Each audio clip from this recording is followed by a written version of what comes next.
Hello world, and welcome to Field Talk.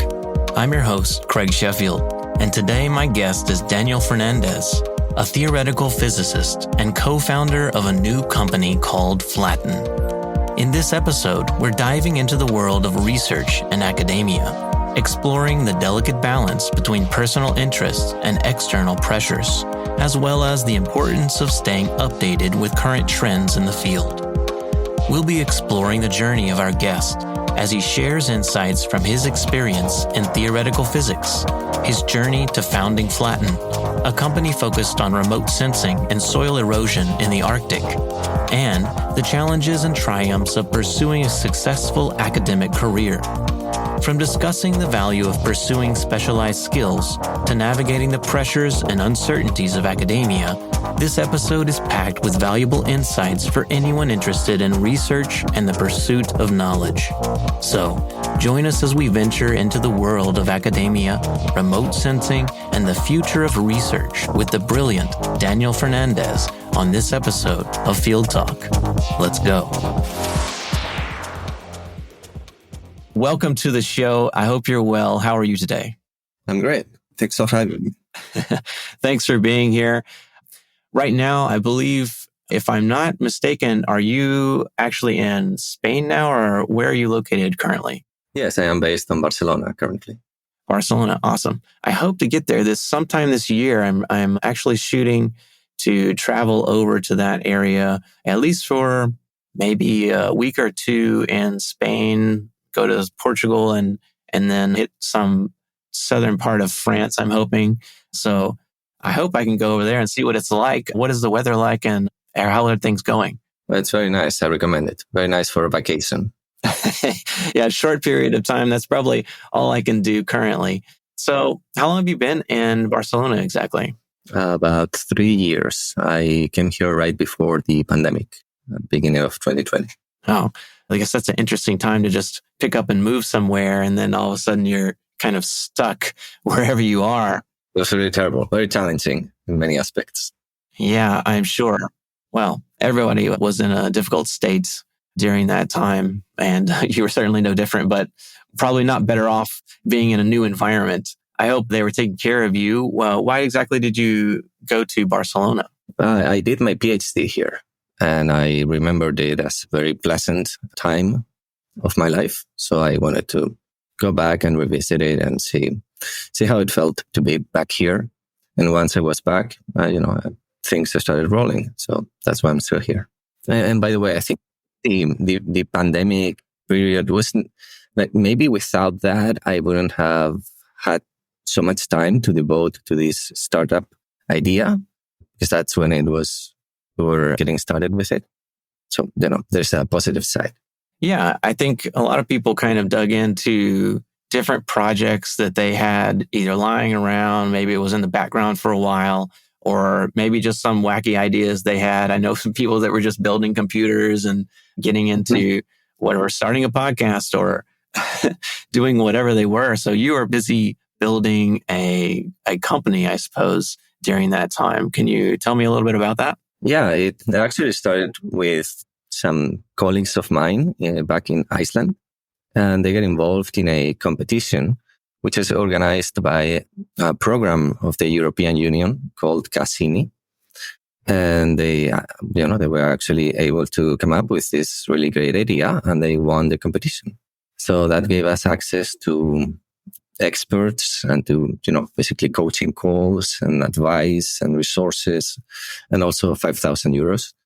So, that was obviously something that sounded very interesting. And even though I was only remotely involved because I was already back here in Spain, since we won the competition, I started to get more and more involved, and that's how it got rolling.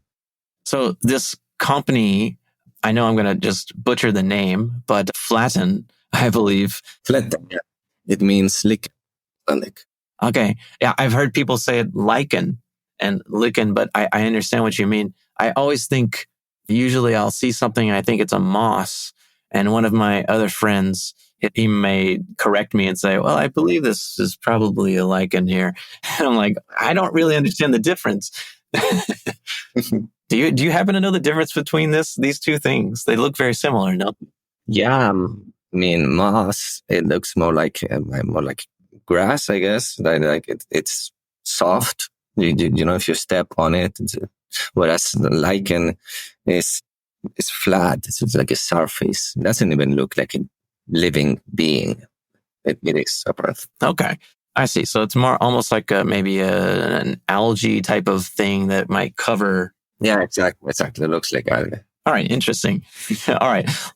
One of the many tips, I'm sure, the little educational bits that I will have during this episode.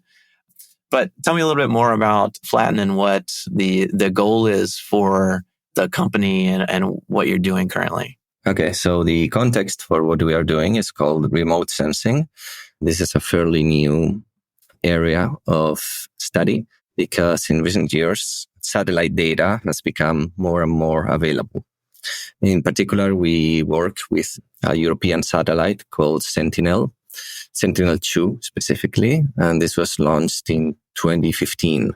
And this has allowed to study areas of the world from space to extract geological data, geographical information, to a very quantitatively accurate degree. And we noticed, well, I should say, most of the credit goes to my collaborators, to my teammates. They were the ones who came up with this idea. They noticed that remote sensing techniques were being used to study deforestation in many areas of the world, and basically by measuring things like soil erosion. So we focused on that, and we wondered nobody seems to be applying these techniques to the Arctic region. And if we did, we would be able to extract some, very interesting information that hasn't been updated since like the 70s. So basically you're updating all of our data with regards to soil erosion, particularly in the Arctic region. And what kind of information might this give us, or what might it shed light on? Well, to me, the main motivation is that it's one of the main markers or indicators of climate change, how it's affecting the Arctic specifically, which is actually one of the areas which is most affected by the rise of temperatures. Soil erosion basically leads to loss of vegetation. And also there is an additional motivation because, as you know, the glaciers are melting. There's some ice which has been there for thousands of years. And after it melts and the soil behind it is exposed, it can release amounts of CO2 to the atmosphere. And that's like a self-feeding loop kind of thing, because this thing gets released and then adds to the greenhouse effect and so on. So I suspect this is going to become pretty important in the next few years. And there's going to be interest on measuring the impact of that accurately. Okay, so could play a key role in helping us understand climate change, how things might progress. It sounds like important work. Is there something that, did you get drawn to that because you had a passion or thought that this is a very important thing? Or did you just kind of happen to see the opportunity and then the data there and kind of connect the dots so that, it was like an opportunity that presented itself? Or do you think you kind of sought out this type of information? No, as I said, the credit for this idea goes to my teammates. So from my side, the opportunity just presented itself to me, and it sounded great because at the time I was prepared to leave my academic career on theoretical physics that I had been in for a few years.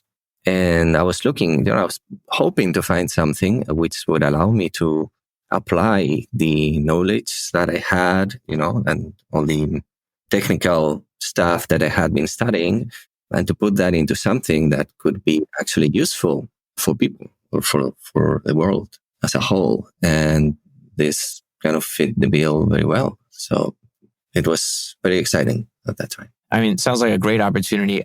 I'm curious to know, there's so many different parts to these types of things that happen in our lives. And usually if I kind of go back and ask about how did you come upon this opportunity? So you're saying that your partners, the other people in the company have a lot of credit, but how did you know these people? Were these just colleagues that you had worked with? How did you find them? Oh, I met them throughout my years in Iceland. I was there for 3 years as a postdoctoral researcher at the university. And in that time, I made contacts, not only with people within my own field of expertise, but also from other fields. And I actually knew only 2 of them. So we're 5 people, me and 4 others. And 2 of them I already knew. There's a few people who were in the team at the beginning, but then they left. And then I also sort of recruited one of my friends from Australia to join the team. Okay. So people you had met through your studies in Iceland already, mainly through the university, or would you say through other channels? The friends that I had in Iceland, that was through the university, through, attending social events and that kind of thing. And the friend that I had in Australia, that goes from many years back.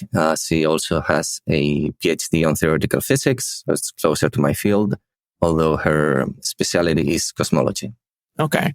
Very interesting. So it's kind of a mixture of different, key players, I guess, inside of this company. Would you say, is there kind of a board, or are you all contributing your own special skills based on, your field of expertise?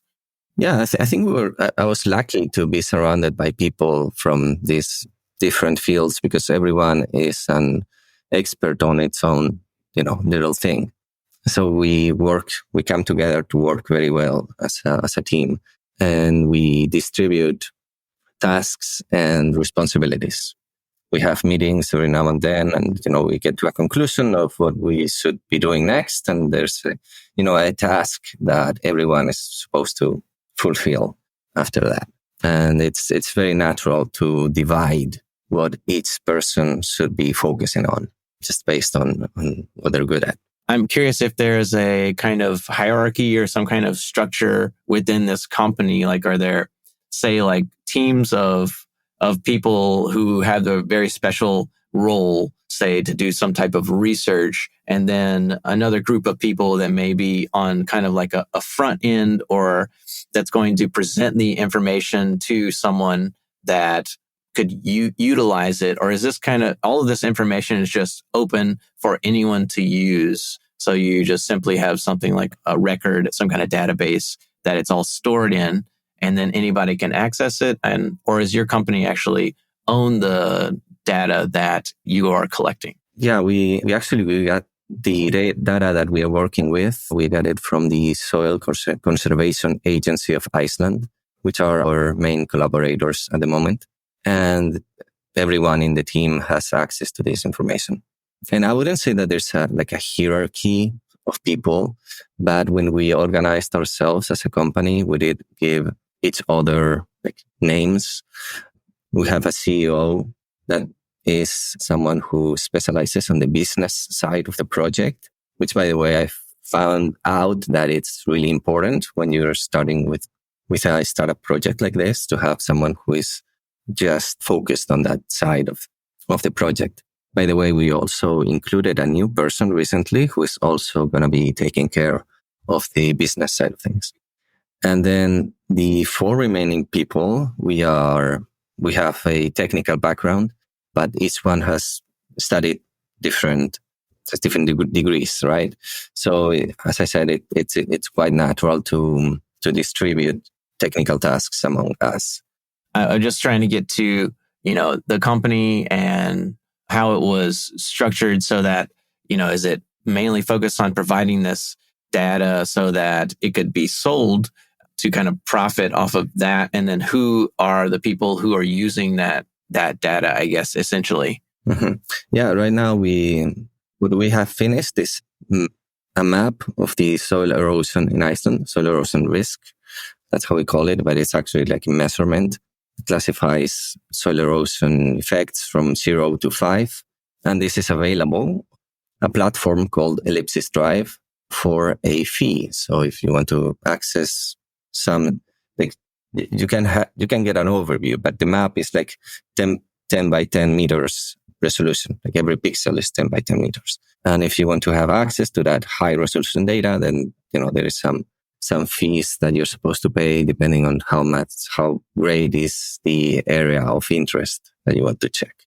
So that was the first results that we were able to obtain. And again, like our collaborators, the Soil Conservation Agency of Iceland, they are committed to essentially buy this information from us. We provided this service for them because without remote sensing techniques, the only way that you can measure soil erosion is by going to the place on foot, measuring it on the ground. And that when it comes to certain areas which are very inaccessible, it's quite an investment. So you want to have some way to check beforehand whether it's worthy to actually go there or not. So that's the idea of the business, not only for Iceland, but when we expand into other countries, that's how we think there is a business to be made. And that would involve collaboration with environmental agencies like this, maybe national agencies from different governments. But there's also the idea that we could collaborate with insurance companies if we are able to provide some idea of the geological risks that are associated to a certain region. The soil erosion is basically just our jump point that we got started with this. But another, for example, what we are looking at right now is landslides. This is also something you can measure from interferometry data, actually. And it, there are some areas, some towns in Iceland, in other Arctic countries, which are under risk of landslides. So if you can provide a way to measure that and to predict the risk that's going to happen in the next few years, that would be very interesting. Okay. That sounds like extremely relevant. People that are living around, mountain areas, or I guess any kind of waterway, there's always this risk of, something happening and erosion posing a serious threat to any kind of community, the people that are living around it. So definitely sounds like there's a lot of potential there for other uses, outside of just this research you're doing around the Arctic region, like you're saying. So I'm assuming this is going to do really well, but perhaps there are other people that are also competing in this space. Are there other companies that you're aware of that are also, offering these same types of measurements using the same tools, or do you kind of have exclusive access to this right now? Yeah, there are many actually companies or researchers from public institutions who have an interest and they can use the same tools to do this analysis. What they may not have access to is the ground truth data that you need in order to make the analysis, because just from using information from remote sensing alone, you can't actually make very good predictions. The way that you make this quantitative is by using essentially machine learning classification methods. So there's an algorithm, there's an input of data which comes from the satellites, essentially, and another from the ground truth information, which has been measured by people who went actually there in person. So you need both. And if you only have one, then you're not going to be able to do the analysis. And there is some pressure on this because we are hoping to position ourselves as the people who are specialized on this so that we have access to this ground truth data, just like we did in Iceland. Okay. And those are just already have companies or government, maybe some governments are also collecting this data and then they can give you access to it. Okay. Well, I appreciate you going through the labor of explaining that to someone like me who really has no idea how that might work. Yeah. By the way, I said the word interferometry and I'm sure it went all up your head.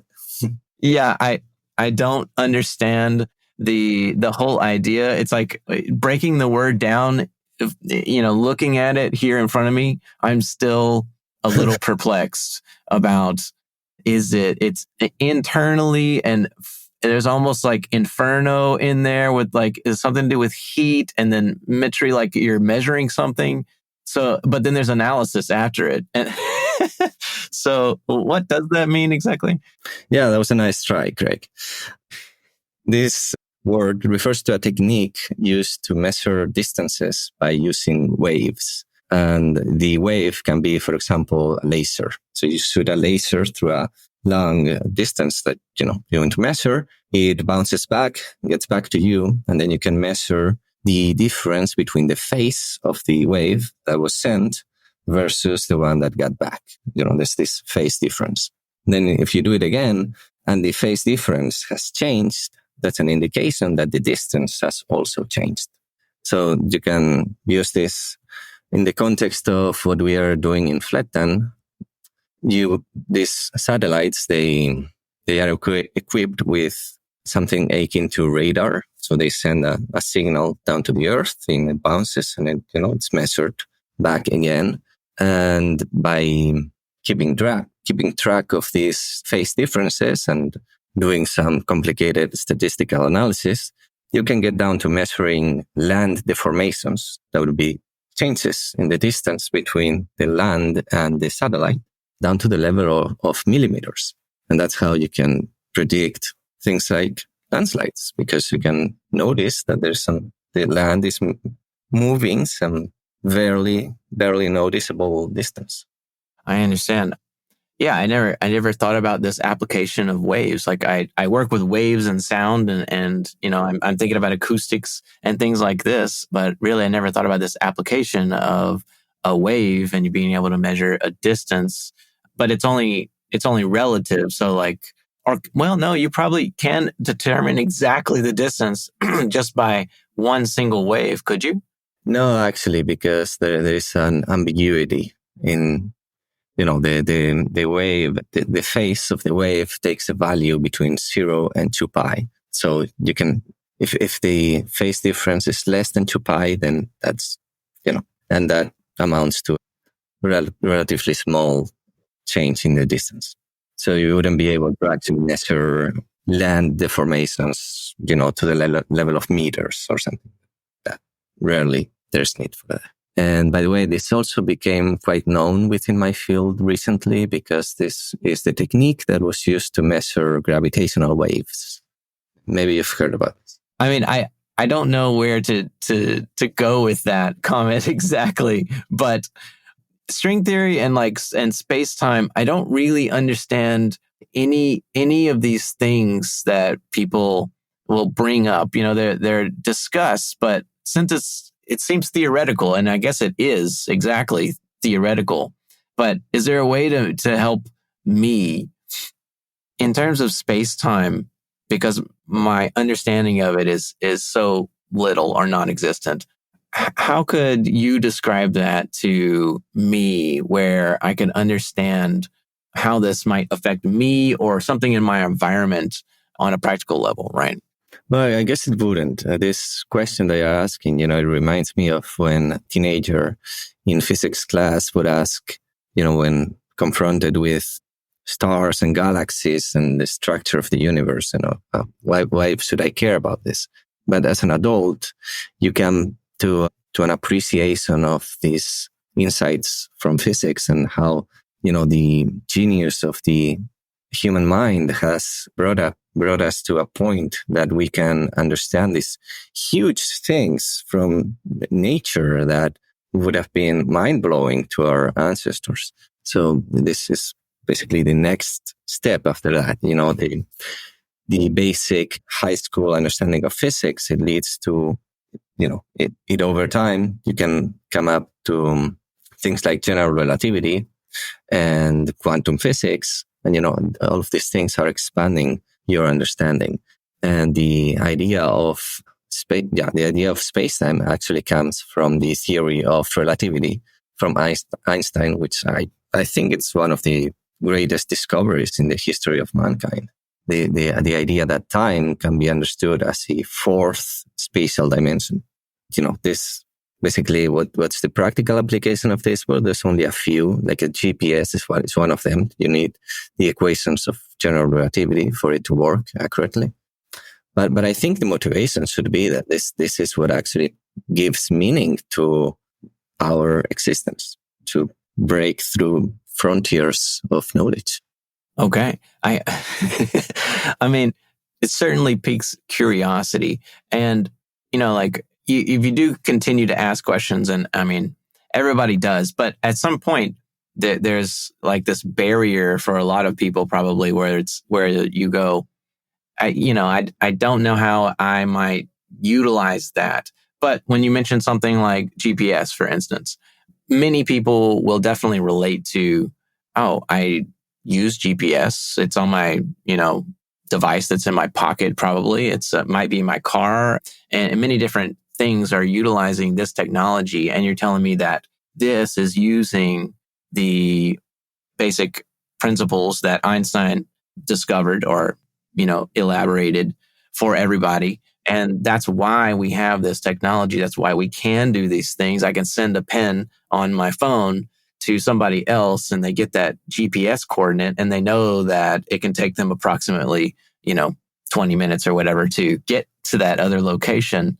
It's pretty amazing that, just that curiosity that we had can lead us to something as kind of silly as an example of, I want to know how long it takes me to get to the other side of the city, but we wouldn't know that, on just immediately without it. So yeah, I think that's very interesting. Yeah, you can also think of greater applications. For example, nuclear energy, nuclear fission and fusion. This started from theoretical studies of particle physics back in the day. And nobody would have been able to predict where that was going to lead. So when it comes to things like relativity and so on, you can also think in the very long term and think of interstellar travel or things like that, which are not within something that we classify as practical today, but who knows? So I guess staying in the vein of, these studies, this kind of theory, you have a lot of experience in the academic sphere. And I would say I have very minimal experience. I finished a degree and I was like, I'm done with that. I no longer wish to do this. Even though I'm teaching on some levels, right? I'm still helping students understand concepts and things, but not on the same level you have been, I'm sure. So if one were to say, I want to really go, full on and go in whatever direction they want, whether it be literature or the sciences, any kind of area like that. Can you share some experiences and some insight as to what it really takes to be a successful academic? Yeah, I think I can tell you some insights. And I think most of these are universal from talking to people from other disciplines. That, you usually get the same kind of comments in some aspects. So, for example, let's say you want to get a PhD in a certain subject. So the first thing that you should know is that this takes a lot of effort. So you should be really motivated and ready to work hard for a number of years. The second thing is that choosing your PhD supervisor and department that you're going to be doing your PhD in is really important.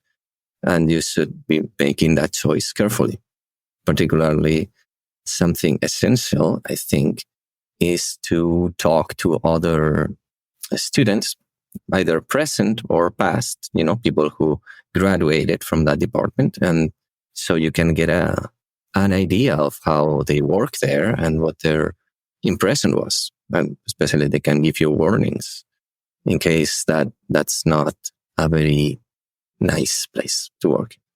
And then once you get started, I think it's a great opportunity for you to learn. So you should see it that way. You should see it as now you have people whose job to make sure that you learn about this subject that you're passionate about.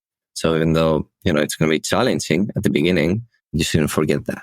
And it will be challenging because there is a huge gap in knowledge between what you know at the end of your university degree and the level at which your professor and other professors in the department are going to be at. It's like a 20 years gap, roughly. So be prepared to, or rather you should be expecting finding yourself in situations that are very overwhelming and you have no idea what people are talking about and so on. So because that's something which is to be expected, that means that you have permission to ask anything, like any dumb questions you have going on. Everything's allowed, as as long as you're a grad student. Once you finish your PhD, you'll find that permission is slowly removed from you, and you have greater expectations that you're supposed to know and you're supposed to be an expert and so on. But at the beginning, that's not there. So definitely don't be scared to ask questions and to offer yourself to talk to people whenever that's possible, because nobody becomes an expert or I should say, most people don't become experts in their fields by studying alone in the room. But the best way to do so, in my opinion, is to talk to other people and to go to conferences, to give seminars. You can also invite yourself to go to other universities and give a talk there. And so, you get, the more people you talk to, the more confident you will feel as well in your area of study. Yeah, sure. I'm kind of finding this myself. I mean, I said I wash my hands of university and all, but, I never stopped learning. I definitely still enjoy trying to dig into something and learn it. So for instance, my new thing right now is trying to learn coding and looking at computer science. And, it definitely feel exactly what you just said about you feel overwhelmed. And it's like everybody I see that's doing something out there feels like they have 10, 20 years of experience, even if they may only have 1 or 2 years of experience. I just feel like I don't know anything and they must know so much. And I never think about the flip side of that, which I guess I've been in that situation a few times as well, where you have finished that thing and then you step into the profession, or you're a teacher or whatever it is. And then you're expected, to know so many things, even if you may only have a few years of experience yourself and or still have some holes in your knowledge. And that pressure can be a lot. So I don't guess that ever stops in the academic kind of field.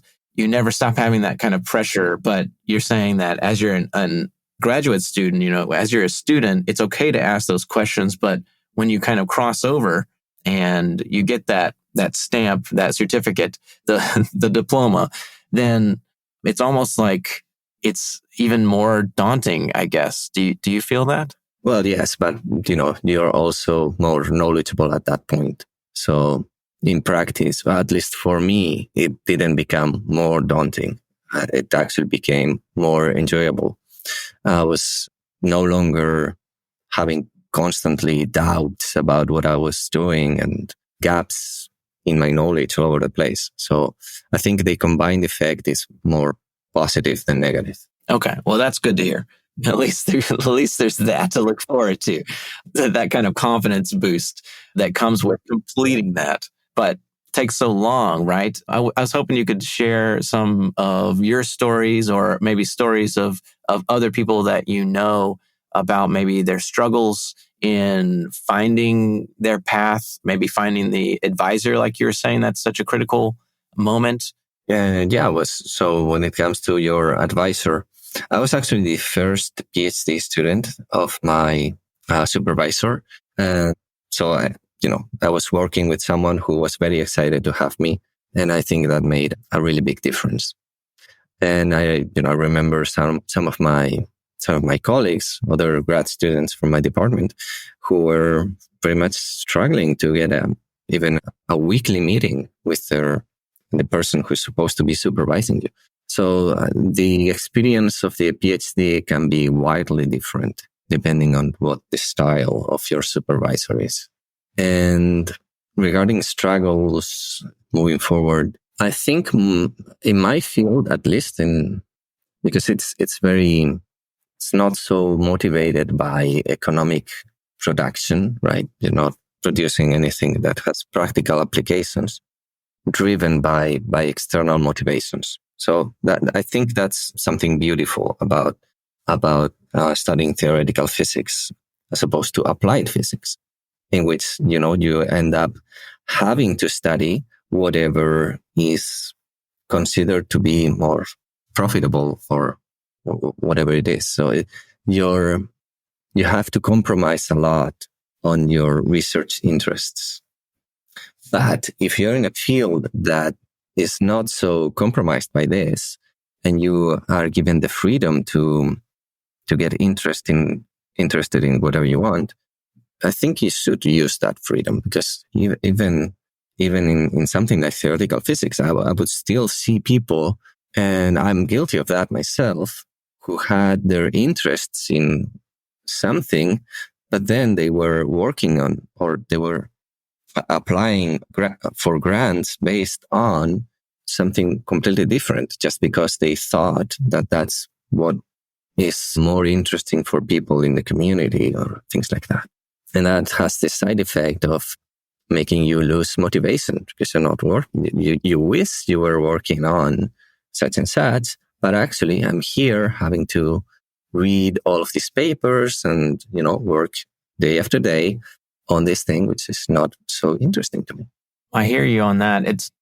It's kind of like playing into your passions or your really underlying motivation for doing the work that you want to do. You're kind of sidestepping that. You're pushing it to the side to try to focus on whatever somebody else wants.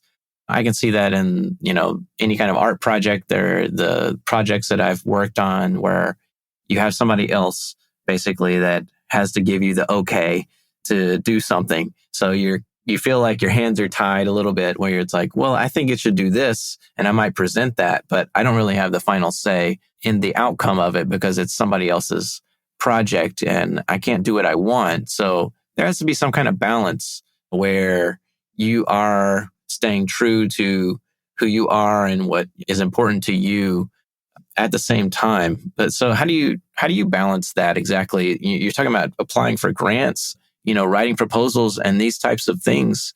It seems to maybe run counter. Yeah, exactly. It is a balance. You have to take everything into consideration. So it can be complicated. And, I was listening to previous episodes of your podcast in which you interviewed artists, and I was thinking this is very reminiscent of my experience in research. So there is some connection there. As I said, I was guilty of that myself. I was very much writing in interests based on what other people were telling me that I should write, or topics on which I saw that many papers were being published.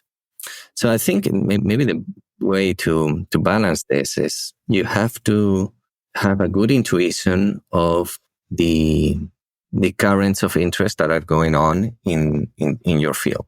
So you don't need to just know the 3 or 4 hot topics of the moment, but you should ideally be reading papers continuously and to keep yourself updated so you have an overview of what's going on.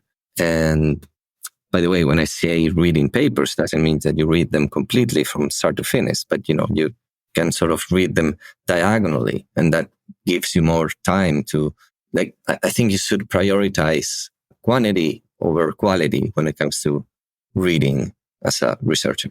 And if you manage to have this general overview of what's going on in your field, then you can sort of identify areas which are not so many people are looking at them, but you may see some opportunity there. And maybe that comes from something that you were already thinking about. And, so it's way easier said than done, but it is what it is. Sure. Of course. Always trying to find balance. Doesn't matter what you're talking about in life. It's always a struggle and everybody's constantly working on it. I'm starting to kind of dislike the idea of like when people say work and life and there's a divide between those two things. I think it's more or less a fallacy. Like there's not really so much work and life. There's just me and my own interests, and those things not really going to change whether I'm at home or whether I'm at work. So I'm always trying to find a way to make them align as best I can. And I think your idea, your practice there of reading diagonally is I like the way of saying that, where you're not going, from, front of the book to the back of the book all the time, whenever it's in the context of research and staying updated about things. So whenever I'm looking at the news or I'm looking at some, latest information on computer science, for instance, I don't necessarily have to pay attention to every single detail, but I should stay updated about the latest things that are happening. And then those that pique my interest a lot, maybe I'll dig deeper into those because it may give me an idea for something that I could work on myself. Are there any moments that you could think of that, have led you into certain paths? Yeah, I think I was being pushed constantly from many directions. Well, for instance, something I mentioned in my summary is the application of numerical simulations to space-time physics. And this came from visiting grad student that we had in my department. I had no idea about this. I knew it existed. I knew it existed in the context of astrophysics and cosmology. You can measure, like if you've ever seen like a simulation of galaxies or a black hole or things like this. And there are tools available for this. Like that, there are actually programs that people use. You don't need to program everything from scratch. But in what I was doing at the time, because these spacetimes have a different geometry, you can't just use the same tools. You have to start from scratch. And I thought that was quite exciting. And because, this grad student was so excited about it, I think that was the reason why I was pushed in that direction. And I specialized on that for a few years afterward. Wow. So just a meeting or like a conference, or would they presented a paper? Exactly what was it? Yeah, no, he was visiting our department for a few weeks. So I had the chance to have conversations with him for a while. He was also very, very intelligent. I think he's a professor now somewhere. And yeah, also that was very good for my career as well, because not many people were able to program numerical simulations. So I think I sort of became known in my field because of that. Like I wasn't just able to do analytical equations on paper, but I was also able to program complicated equations in my computer.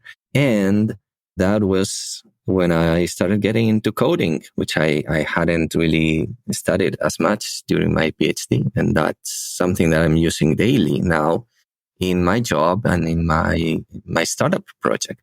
And to do that, because nobody was going to teach me, I had to learn it on my own. So I did some courses online and so on. Yeah. Okay.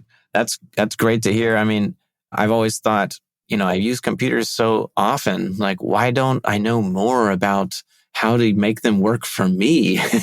All I know how to do is to download a program that somebody else has written. And I'm always crossing my fingers that something's out there. And there are so many things out there. But when you're talking about something highly specialized, like what you were envisioning, it does take a little bit of, coding to get it up and running. But I imagine you didn't have to really know everything about coding, but you probably need to know the math behind it.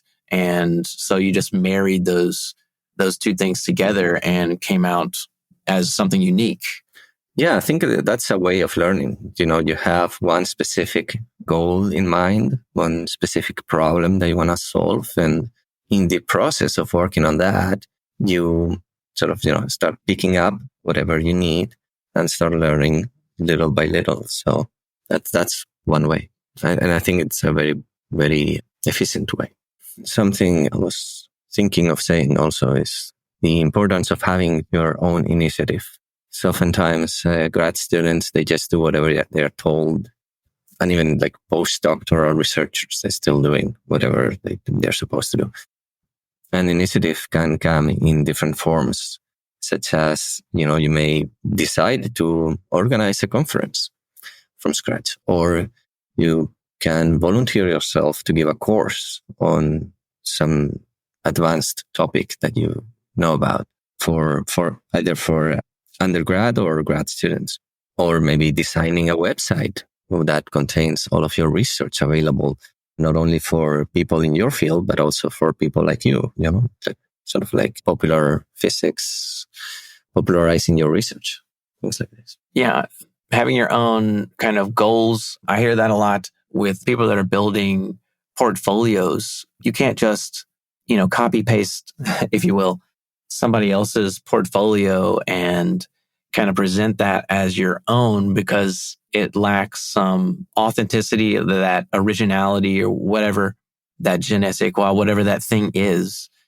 And without those interests, it's impossible, I guess, to stand out amongst the crowd. So speaking on that topic just for a second, if you would, what are some of the things that, kind of inspire you that are not necessarily related to theoretical physics, for instance? Well, actually, I'm a very artistic person as well. Like I like drawing and that sort of thing. And because I have that perspective as well, I think I was able to, like, oftentimes when preparing presentations or some of the courses that I mentioned, I made them quite artistic, especially when you compare them to similar material, which would be available online. So, that was just me. That was my way of I understand things better if they are presented in some creative, artistic way. So I think that was a nice input that I had. I've heard it's a great practice for anyone to simply make some other form of a visual form of the information that you're either presenting or you're learning yourself. It's just kind of, there's something that happens in your brain where you have to translate it into a picture, for instance, or, you're taking a written story or some code or something, and then I'm just communicating it verbally to someone else. There's something that solidifies the pieces of it. And obviously you have to have a very good knowledge of the thing just to make something visually represented, especially when it's something like theoretical physics or coding or what have you, where it's pretty cut and dry most of the time. Like you're saying, I'm sure the presentations you're talking about are very basic. So I'd be curious to see any of those things if they're available online. Yeah, maybe I can send you some links. Yeah. Okay, that'd be great. I'd love to share them. And I also, well, I don't want to cut you off if there's anything else you wanted to say about, academia and anybody aspiring, to be, a postdoc, somebody who's gone all the way through the academic career. Is there any last notes about that? Yeah, I think, as I said, like if you actually have a great interest on some aspect of research, you shouldn't let anything stop you. But at the same time, if you don't have a great interest and you'd rather get more practical and get a job right now, you're not going to get paid as much doing your PhD and so on. So you have to know yourself. And if you're a researcher and you're in it, it can become very competitive down the line. And someone who looked at the field that I was in, and that wasn't working for me at some point, And I decided to switch to a different thing, this with geomatics, which is basically techniques to analyze geology or geography from remote sensing. I thought that was more interesting. I thought that had applications that were going to be good for the world and for nature and so on. So I decided to go into that. But so what I'm trying to say is, just because you got started on something doesn't mean that you're going to be in that thing forever. Change is something natural and it can happen at any point. Yeah, that's a great sentiment to end that whole academic journey and all the advice that you shared about that. Because whether you're, starting out in anything, I mean, you could just be at a junior college and still feel intimidated by, man, I've got to figure out what I want to do with my life. And you feel like it's so important to choose that direction. And you could just be working on any project and any learning project or anything that's going to put you on a path. Sometimes we blow it out of proportion while we're making that decision and just having to choose to take the first steps down the path. But as you stated, so beautifully, that even after you've gone all the way through those things, jumped through all the hoops, written all the proposals and appeased all of the professors, you can still change. You can still pivot and find a new direction that inspires you and really resonates with who you are and what you want to see happen. So I think that's lovely. So you've written, many papers, I'm assuming. I'm sorry, I've not read any of them. I would probably not understand most of the information, but I hear that this can be a daunting process. I know other friends of mine who have gone through master's and doctoral programs, and they talk about this in that context and, writing a thesis and whatnot. But I'm assuming you've written more than just those things. So is there some kind of strategy or process that you've used that could help people that are thinking about or going through that process? Yeah, it's its own challenge and its own area of expertise, scientific writing. It can be really difficult. When you're getting started, the temptation that you feel is to write in every single thing that you've worked on. So that's how you end up with papers which are extremely detailed to a level that there is no need for. Because, in the end, what really matters to the audience that are going to be reading your research is your results, for better or worse. It's not going to matter whether it took you a month or 2 years. So you should focus on making sure that your results have a very clear motivation. That's basically two things. So you start by writing what's the motivation? So why the reader should care about this thing that you're going to talk about.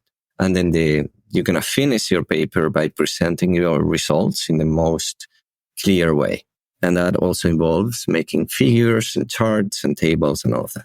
And then, once you have those two parts, you fill in whatever is in the middle in order to build a bridge between that introduction and those conclusions. That's essentially what it is. And so that's about the overall structure.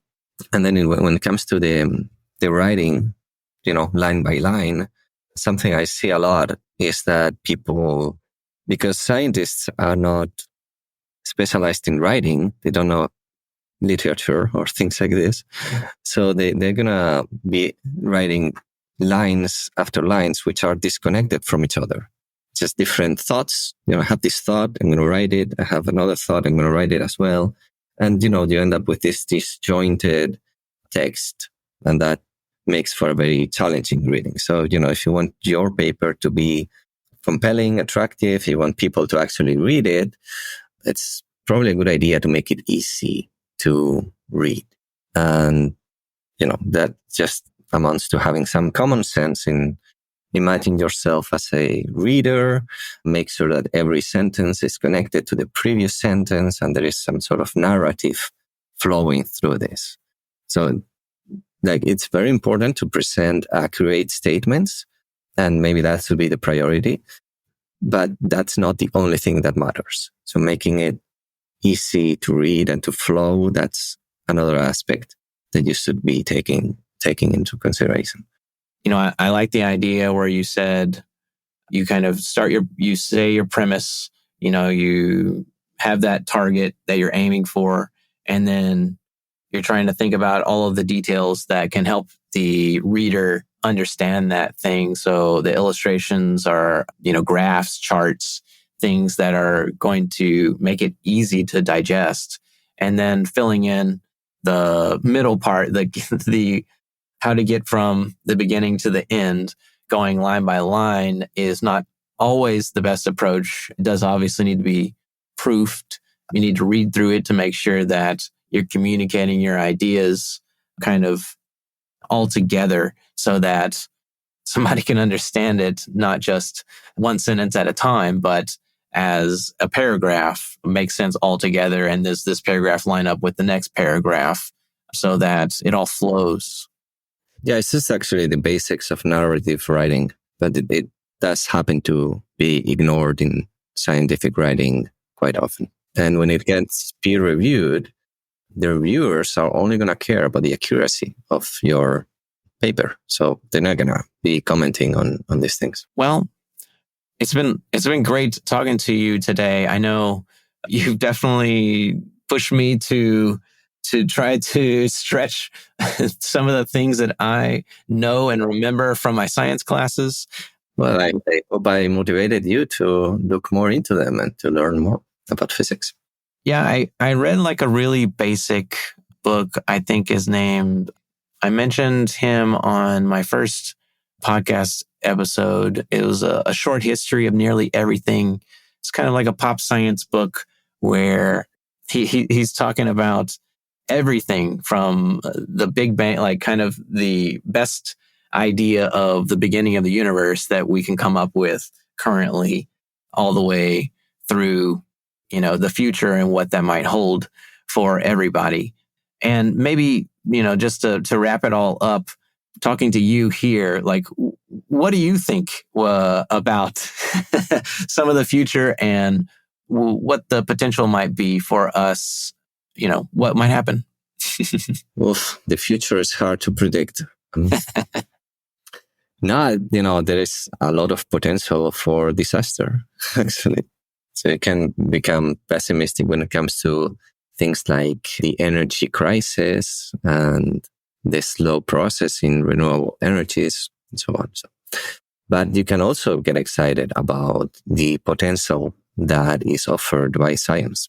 So just, for example, if we manage to achieve nuclear fusion power, that's going to be solved. That's just going to solve all of the energy crisis that we have forever. We'll have free, basically it's the optimal, ideal energy. So I think that there's a lot of progress being done in that area.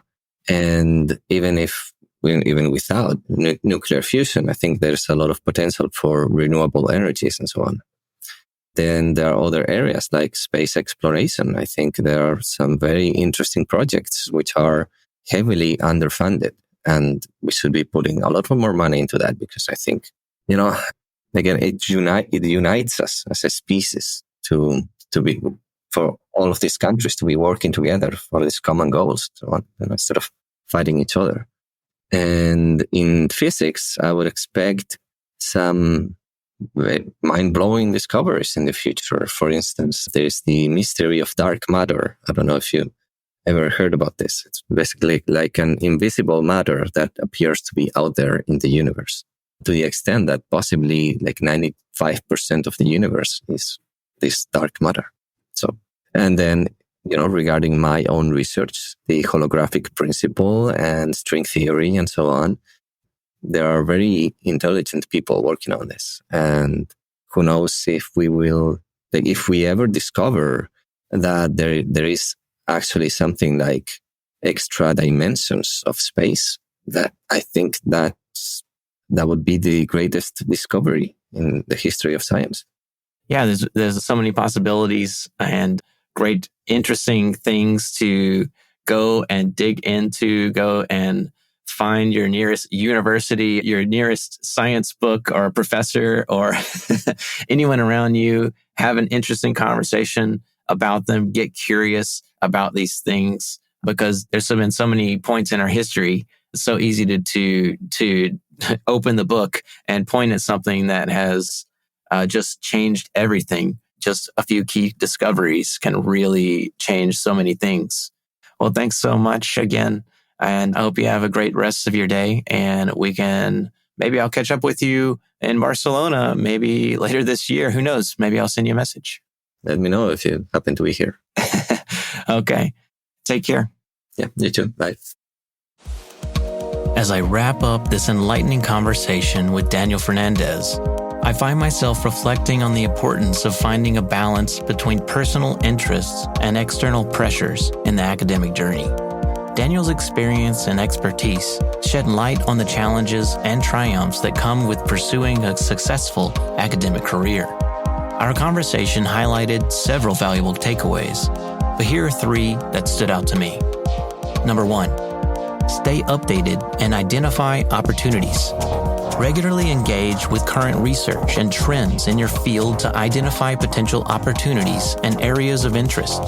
This could involve reading papers diagonally to maintain awareness of developments and prioritizing quantity over quality to stay updated as a researcher. Number 2, embrace interdisciplinary collaboration. Consider collaboration with individuals from different technical backgrounds and specialties. By working together, multiple skill sets can be harnessed to distribute tasks and responsibilities effectively, leading to more comprehensive and innovative projects. Number 3, pursue continuous learning and exploration. Embrace curiosity and continuous learning in science and physics. Strive to attend meetups, engage with diverse perspectives, and explore emerging areas such as renewable energies, space exploration, and mind-blowing discoveries in physics. I hope you found these insights as valuable as I did. Remember, academic pursuits are not just about acquiring knowledge, but also about navigating the personal and professional journey with resilience and determination. Thank you for joining me on this episode of Field Talk, and don't forget to reach out to me if you need help with an audio project, such as developing a song, producing your own podcast, or for post-production services like mixing and mastering, by sending me an email to dream@ideafield.pro or by visiting my website at ideafield.pro. Until next time, keep learning and, as always, stay creative.